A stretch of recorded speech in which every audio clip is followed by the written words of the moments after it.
In the far north of Europe, where winter lingers long after spring should have begun, the mornings of Bergen began not with birdsong, but with the groan of wooden boats against the harbour's ice.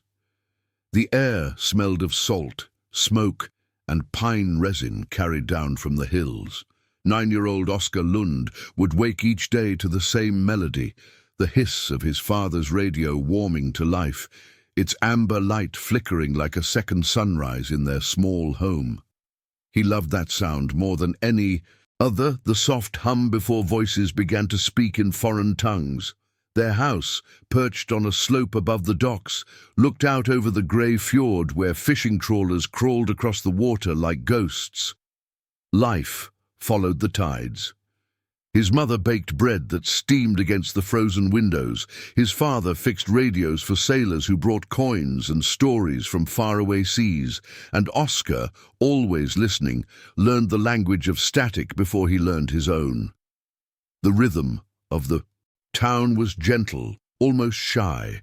The fishermen's laughter drifted through narrow streets, mingling with the toll of church bells and the clang of shipmasts in the wind.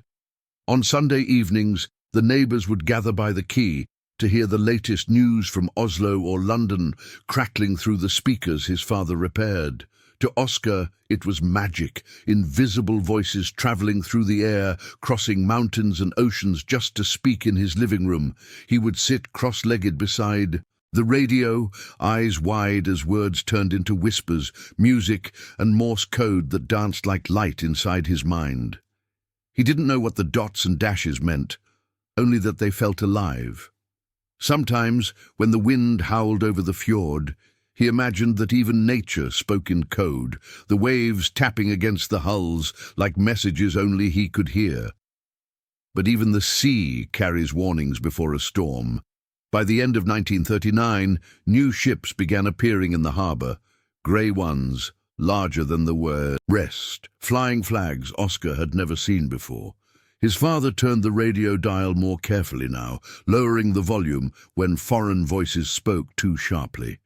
In the evenings, men gathered in whispers instead of laughter, their eyes flicking toward the sky when distant engines rumbled.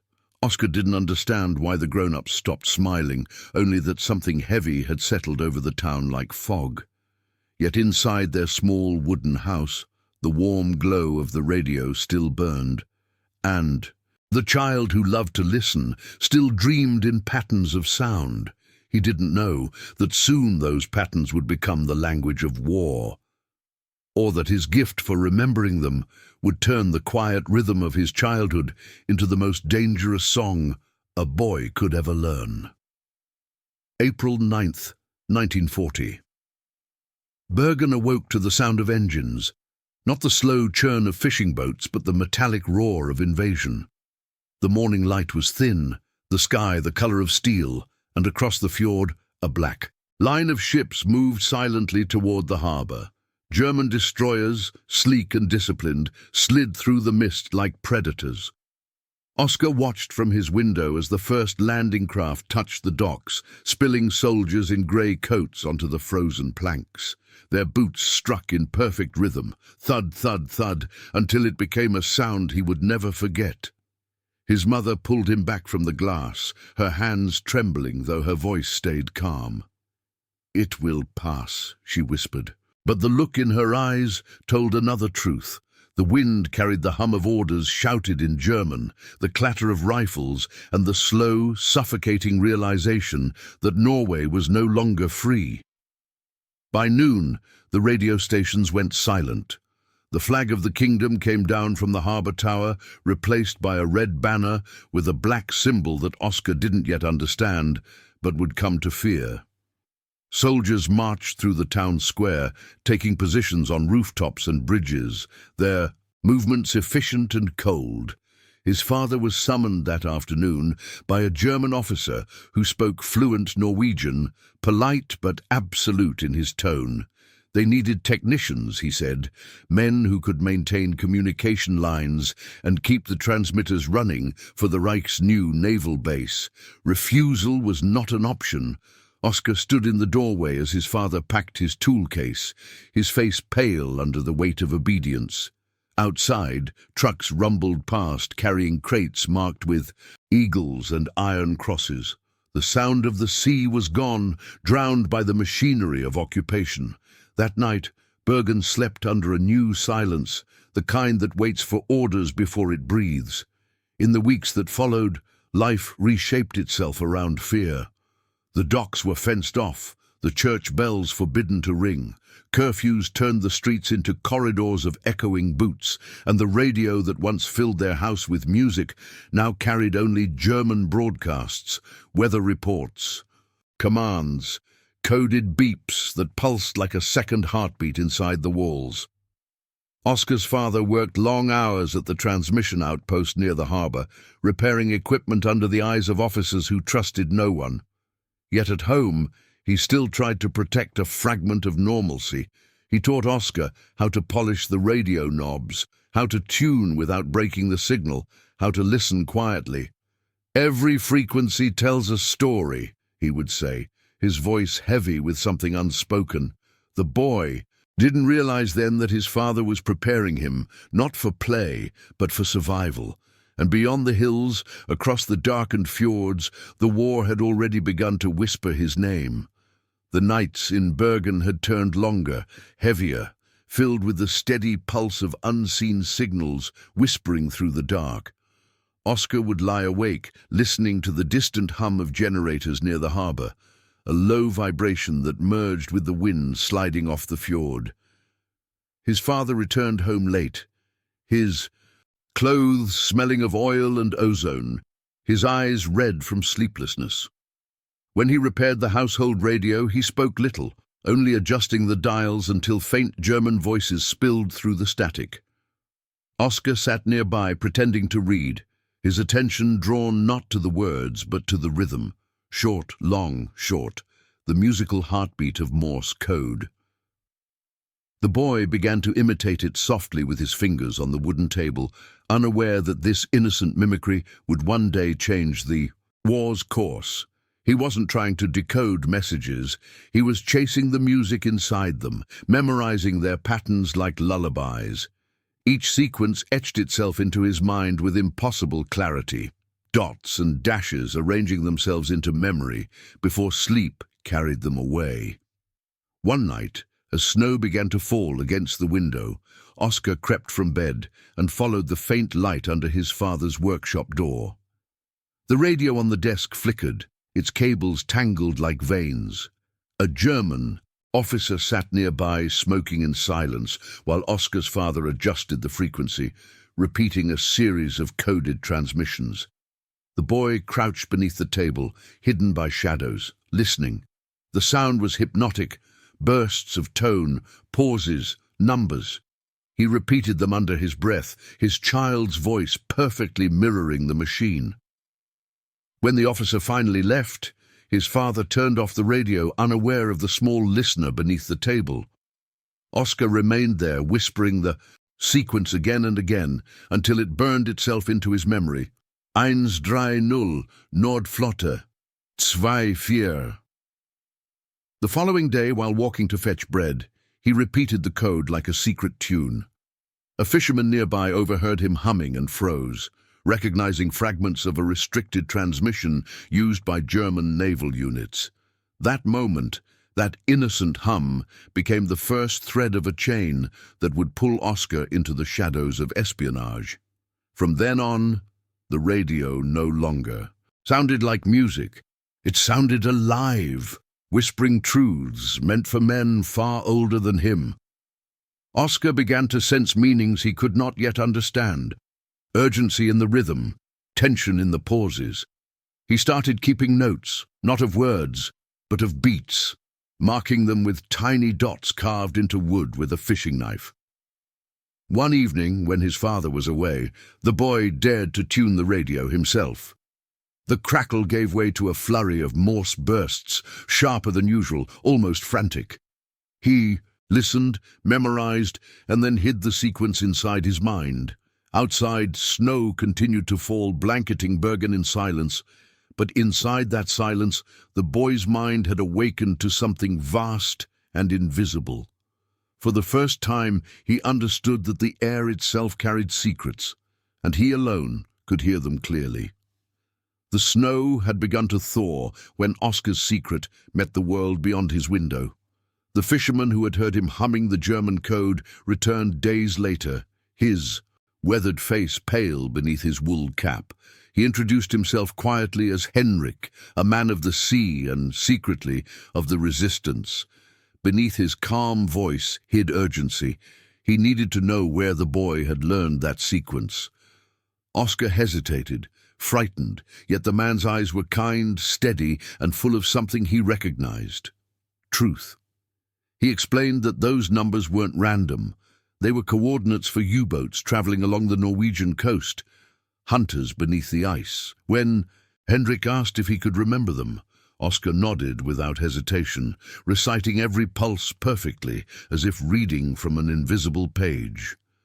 The fisherman fell silent for a long moment, realizing what stood before him wasn't just a child, but a prodigy born from war's cruel chance. From that night onward, Oskar was no longer just a listener. He had become a messenger. They built their system in whispers. Each week, Oskar would memorize new patterns from the radio his father unknowingly repaired for the enemy. He never wrote them down. Instead, he turned each code into a melody, a song of the sea disguised by rhythm and hums. When he met Henrik at the docks, he would whistle softly, pretending to mimic the sound of rigging in the wind, but every note carried meaning: a ship's movement, a transmission date, a call sign. Henrik would nod subtly and pass it on to the Resistance's radio men hidden among the fishing villages of the coast. To Oskar, it felt like a game, one that made his heart race and his world feel larger than his fears. Yet with each message carried into the fog, the stakes grew. His melodies, innocent as they seemed, began to steer the course of real battles. And though he didn't know it, the Germans had already begun searching for the leak that echoed through their communications. One evening, when the tide was low and the harbour lay silent beneath a curtain of fog, Henrik handed Oskar a folded piece of paper, wrapped in wax cloth. Inside was a small British coin and a message written in code. "You've done more than most men ever will," he said softly, "but you must stop for a while. They're listening now." Oskar nodded, but something in him refused to stop listening. That night, as his mother slept, he turned the radio dial again, the air filled with the clicking heartbeat of war, faster than ever before. He recognized fragments, call signs he'd memorized, ships he'd traced, patterns he'd sung. The Germans were tightening their net. He didn't know that one of those transmissions mentioned a suspected child listener near Bergen.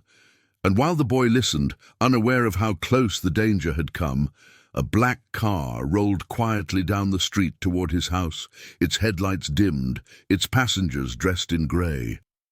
The game he thought was harmless had just become deadly serious.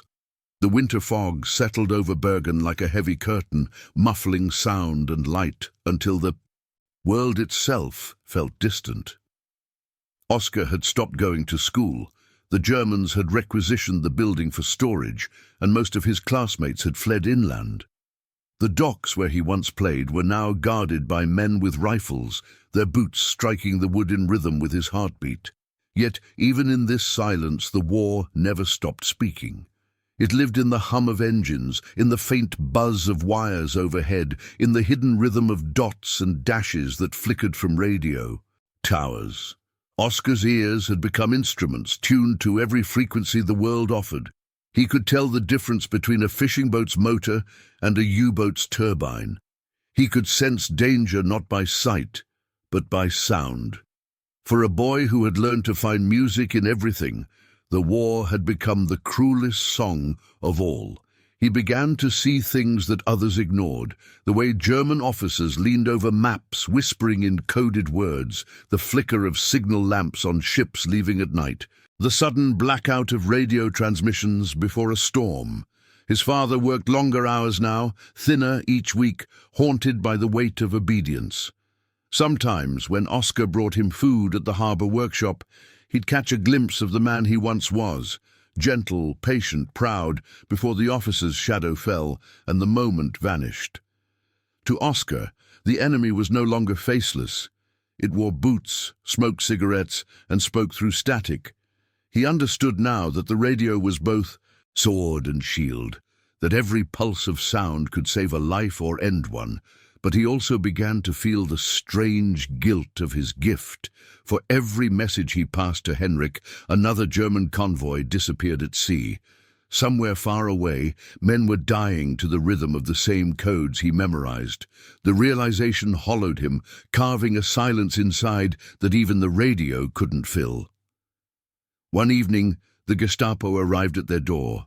The knock was soft, almost polite, but the silence that followed was heavier than thunder. Two officers entered, their gloves spotless, their eyes sharp as knives. They spoke to his father in low tones, asking about leaked transmissions and irregular frequencies. Oskar stood in the corner, frozen, clutching a small wrench in his pocket.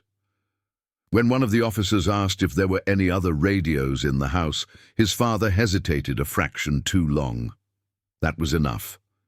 They turned the place upside down, searching under floorboards and behind shelves until they found Oskar's tiny listening set, the one he had built from scraps.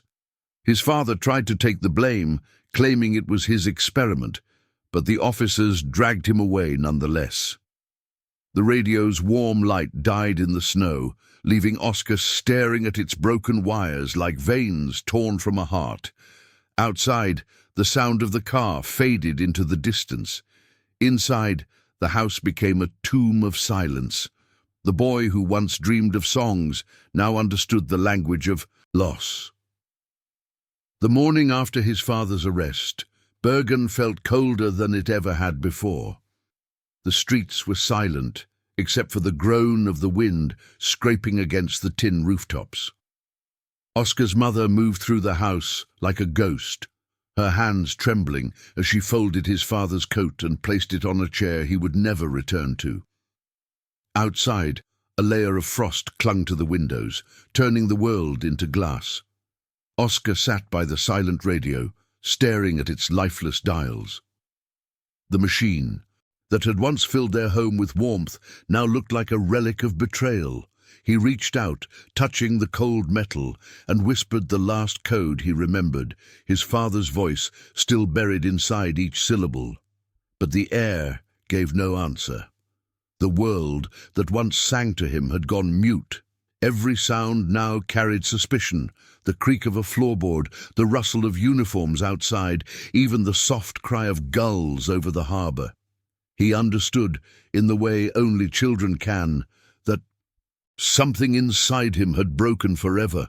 Days turned into weeks, but his father did not return. Rumours spread through the town, whispers of interrogations, of trains leaving in the night, of men who vanished without graves. His mother burned every scrap of paper in the house, every notebook, every note that might connect them to the radio. But Oskar's mind could not be burned.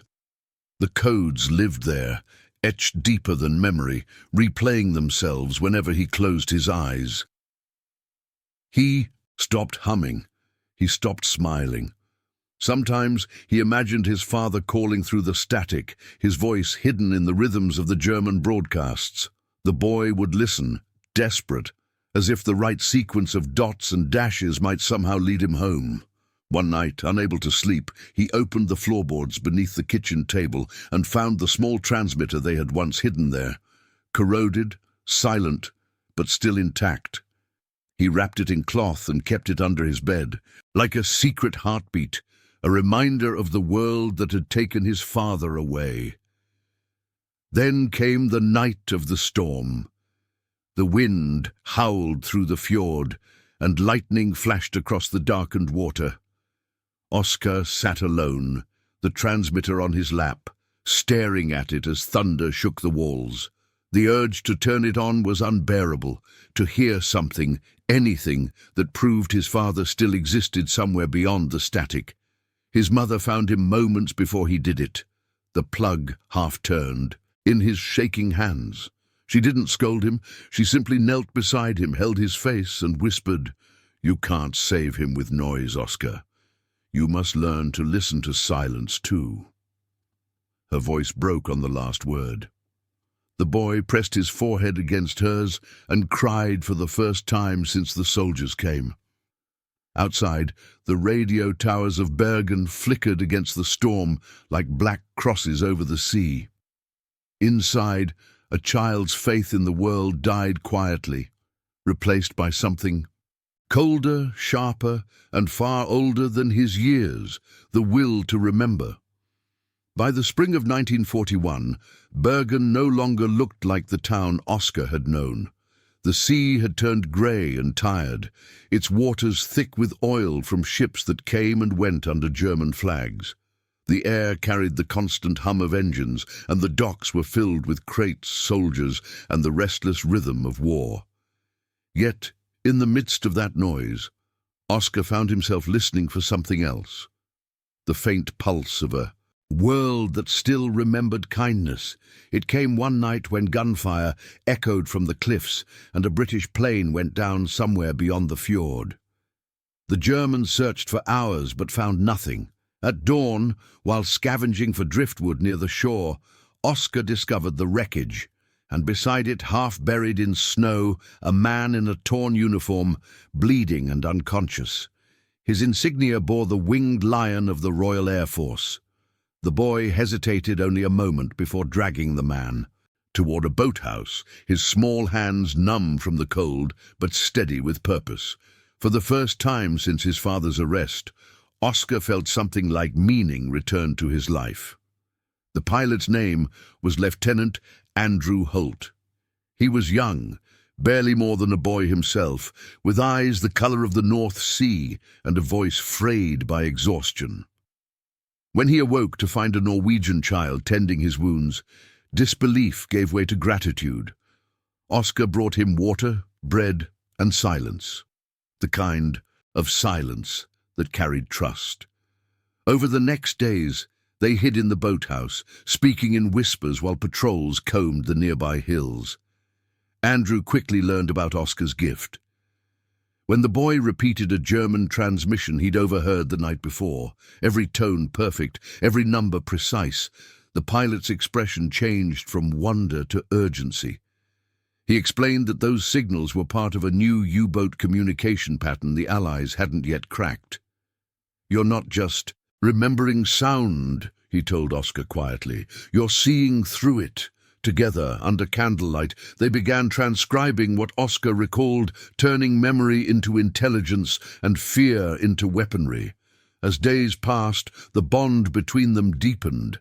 Andrew taught Oskar how to recognize Allied ciphers, how to protect a message, how to destroy one if captured.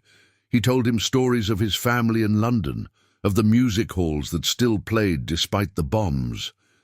For the first time in a year, Oskar laughed. The pilot called him Echo, saying his mind worked like a reflection of sound, clear and endless, but their refuge couldn't last. The Gestapo had begun searching the coastline, and word spread of a downed British aviator. One night, as snow began to fall again, Andrew prepared to leave, limping but resolute. He placed a small compass in Oskar's hand and said, "You've done more for freedom than most men twice your age.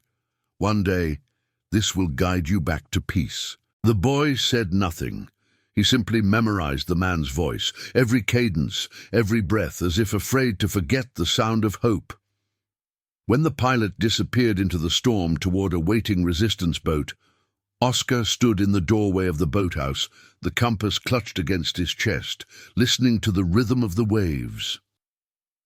For the first time in months, the sea did not sound like mourning. It sounded like promise. The storm that arrived in late March of 1941 was unlike any Bergen had seen before. It swept in from the sea with a violence that shook the rooftops and bent the radio towers like reeds. For most, it was a night to hide indoors, to pray for warmth and silence. But for Oskar Lund, it was the night that would define his life.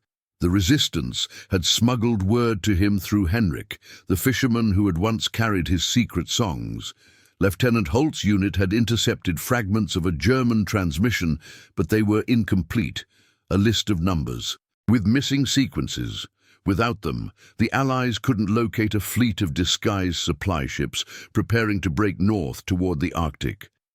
Those vessels carried ammunition, weapons, and fuel, meant for the U-boats that hunted in the frozen seas. If they succeeded, thousands of sailors could die before spring. Somewhere within the occupied town, the missing code pulses were being sent out by the same transmitter Oskar's father once repaired. Only one mind could memorize them fast. Enough to save those men. Only one boy could hear what others could not. That night, Oskar slipped out under the howl of the storm. The snow cut at his face like shards of glass, the wind tearing at his coat as he made his way toward the old harbor station. Every light was blacked out, except for the faint, steady glow of the transmitter tower pulsing through the blizzard like a heartbeat. Inside, 2 German operators huddled over their radios, unaware of the child watching from the shadows. Oskar crept closer, his small frame hidden behind crates, eyes fixed on the rhythm of the lights flickering across the control panel. ...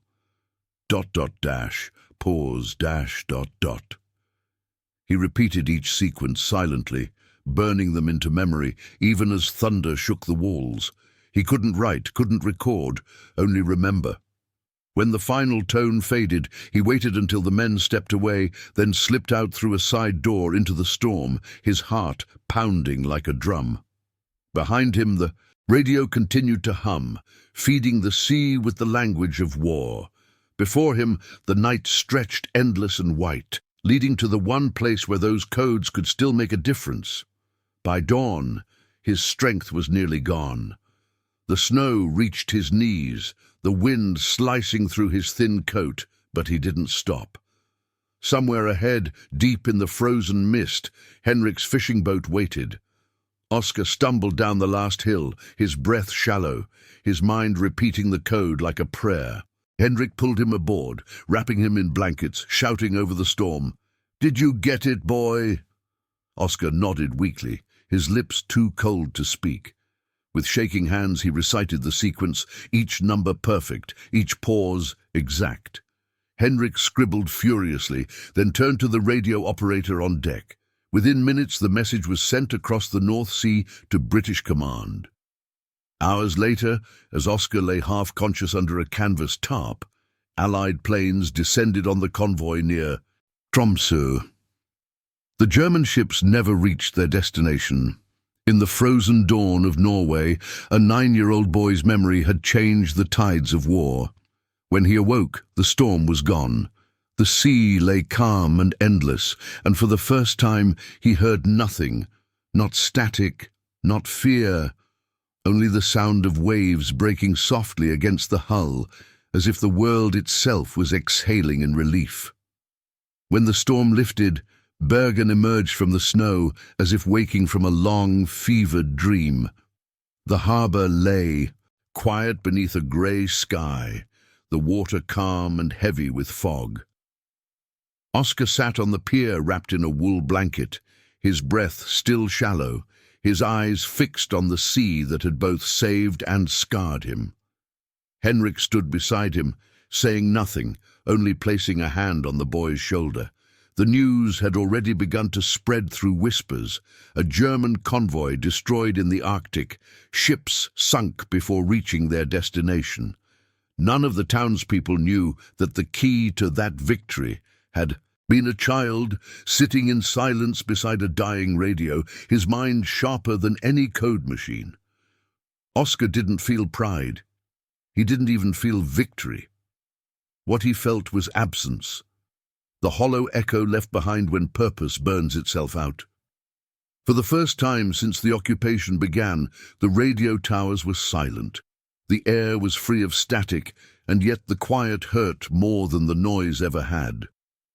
Henrik tried to reassure him, telling him the Allies would one day know what he'd done, that his courage had turned the tide in the north. But Oskar didn't answer. He stared at the ripples spreading across the fjord, each one carrying memories he could never forget. The codes he'd memorized still pulsed in his head, haunting him like unfinished songs. Every time he blinked, he saw flashes of light, heard fragments of Morse in the rhythm of the waves. The war had carved its language into him, and now it refused to fade. That night, he returned to his home, the same small house, where his father's empty chair still faced the silent radio.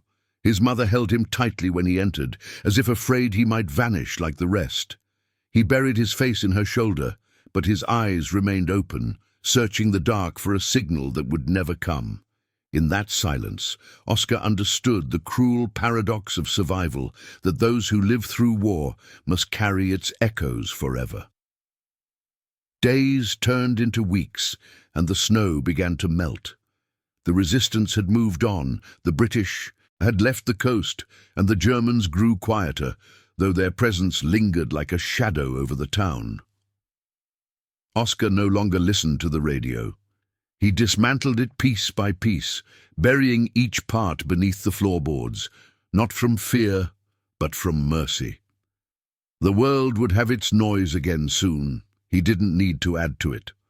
On the morning the spring sun finally broke through the clouds, he walked to the edge of the dock and held his father's compass in his hand.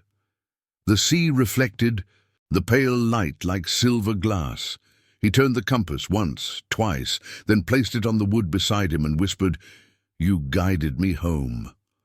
The needle trembled slightly, then stilled. Somewhere beyond the horizon, the last of the German ships burned quietly beneath the northern waves, and above them, in the silence that followed, a boy who had once saved a fleet sat alone, listening not for victory, but for peace. By the time spring gave way to summer, Bergen had become a different town. The occupation still lingered, but its grip was loosening. German banners faded in the salt air, soldiers grew restless, and whispers of an Allied advance drifted across the fjord like distant thunder. For most, the war still felt far away. But for Oskar Lund, it had already ended the night he stopped listening. The radio towers that once pulsed with coded light now stood rusted and silent, monuments to a battle of invisible words.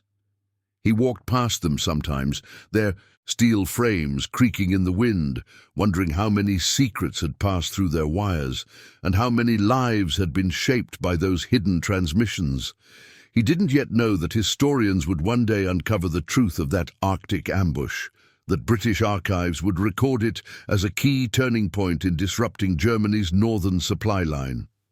He didn't know his codes had been called Operation Frostlight by the Allied command.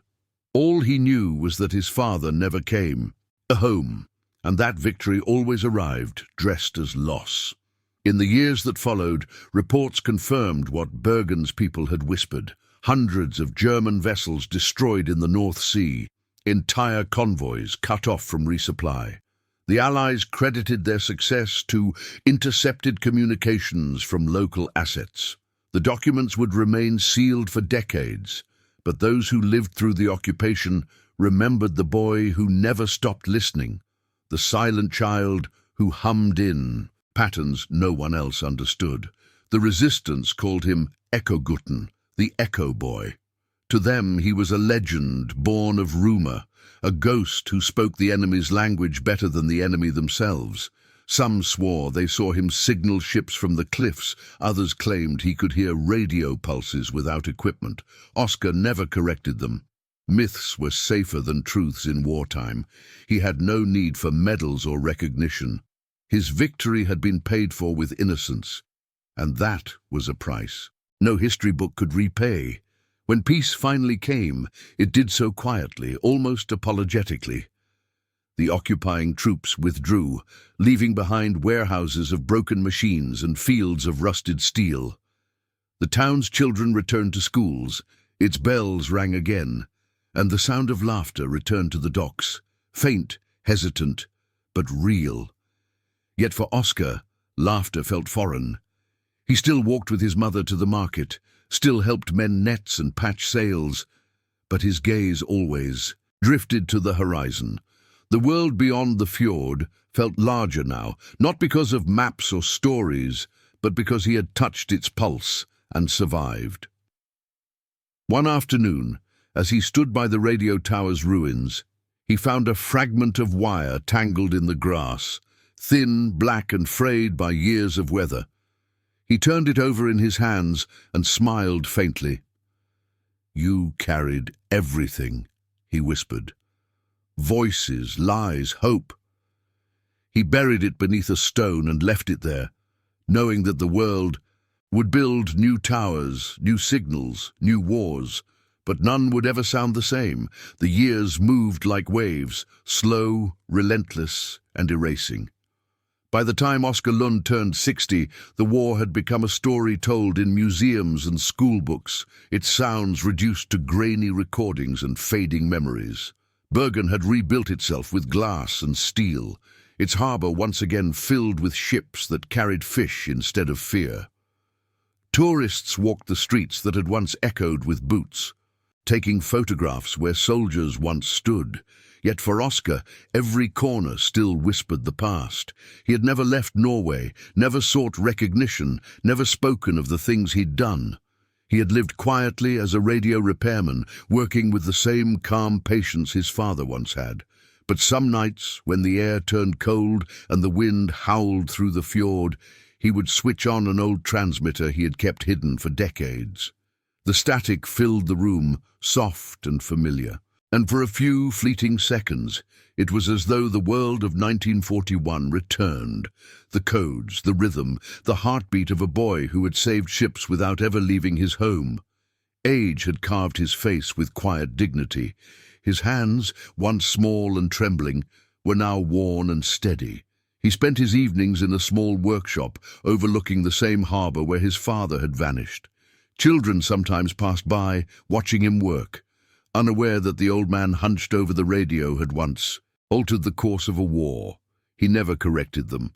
He smiled, offered them scraps of wire or coins for sweets, and returned to his silence. But inside him the same melody played, the pulse of Morse, the song that never ended. He often thought of Lieutenant Holt, wondering if the pilot had survived, if he'd gone home and built a life far from snow and static. Sometimes he imagined meeting him again, two old men bound by memory, laughing over the absurdity of it all. Yet, deep down, Oskar knew that their meeting had been meant for a single moment in history, a single collision of fate where a boy's memory had met a man's mission, and together they had changed the sea. On a grey autumn morning, Oskar walked to the new war museum that stood where the radio tower once rose. The building was quiet, the air heavy with dust and reverence. Inside, behind glass, stood relics of the past, uniforms, photographs, radios preserved like sacred artifacts.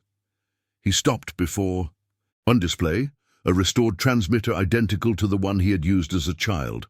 The plaque read, "Norwegian Resistance Radio 1941, used in the interception of German naval codes leading to the Arctic convoy ambush." Below it, a small brass compass lay beside a faded letter marked with the initials AH. Oskar's eyes filled with light and tears all at once. He reached out, his trembling hand hovering over the glass, and for a moment he could almost feel the cold metal again. The museum attendant, noticing his silence, asked if he was all right. Oskar nodded slowly.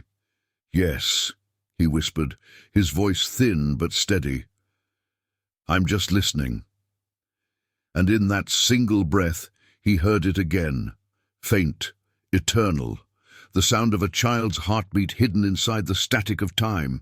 History remembers wars in numbers, ships sunk, men lost, victories claimed, but it forgets the quiet hearts that made them possible. Oskar Lund's story never appeared in newspapers, never reached the desks of generals or the halls of parliaments. His courage existed in the space between sounds, in the invisible frequencies that carried both death and deliverance. Decades after his passing, a box was found among his belongings, a rusted radio dial, a folded piece of wire, and a single note written in his careful hand. It read, "The world speaks in many codes. The hardest to hear is mercy." That was the essence of his life, a boy who had once turned the chaos of war into harmony, not through violence, but through listening. He had not fought with bullets or flags, but with memory and silence, the two weapons dictators fear most. In every transmission he deciphered, in every secret he carried, he taught the world that power without compassion is only noise, and that even a child's mind can hold the strength to quiet it. The town of Bergen grew brighter with time, its harbour rebuilt, its towers filled with new voices. On clear mornings, the sea shimmered like glass, and ships sailed peacefully where once they had burned. The museum that preserved his compass and radio remained still, except for the hum of electricity that filled the air, faint, steady, eternal. School children would press their hands against the glass, staring at the small devices that had once changed history, unaware that the man who repaired their town's radios had been the boy who intercepted the storm. Outside, gulls circled over the fjord, their cries echoing through. The hills like distant Morse, short, long, short, the rhythm of remembrance. The city no longer feared the sound of transmission. Instead, it celebrated it, for in every tone there lived a whisper of the child who had once heard truth in the static, who had carried the weight of silence so others could live to speak. And so, when the last record of the war fades, and the last survivor's voice grows quiet, Oskar's story will remain, not as a tale of espionage, but as a reminder of what humanity can become when courage takes the shape of compassion. His legacy is not carved in monuments or medals, but in the invisible lines of communication that connect one heart to another across time. The boy who once memorized enemy codes became the man who taught the world the cost of peace, that true victory is not silence after battle, but the return of voices that were once afraid to sing. As the light of the museum dims each night and the city drifts into sleep, the faint pulse of old circuitry still hums somewhere in the dark, like a heartbeat that refuses to die. He was too young to fight, but old enough to teach the world what courage means.